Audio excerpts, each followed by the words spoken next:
Pagod ka na ba sa bigat ng iyong pasanin? Sa mundong magulo, saan ka ba titingin?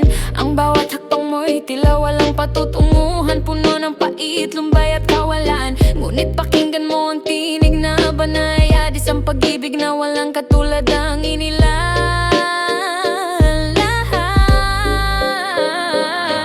Sabi ng ama, inibig kita ng pag-ibig na walang hanggan, kaya't sa kagandahang loob ika'y aking tinawagan. Di ito aksidente na ikaw ay tinatawag, may pangalan ka sa kanyang banal na talaan. Bakit mo titiisin ang dusa sa labas ng kawan, kung may naghihintay na yakap sa loob ng tahanan? Lumapit at nauma kayong lahat na napapagal, at ang inyong kaluluwa'y makakasumpong ng dangal. Pumasok sa pintuan sa kawanak, kanyang hinirang na tinubos ng dugo ng anak na nag-alay. Dito'y may kapayapaan, dito'y may kaligtasan. Sa iglesia ni Kristo ang tunay mong hantungan.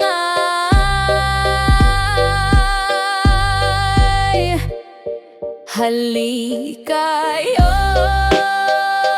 ngayon at tayo'y magkatuwiranan.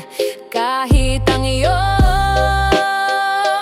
salay kasing pula ng apoy,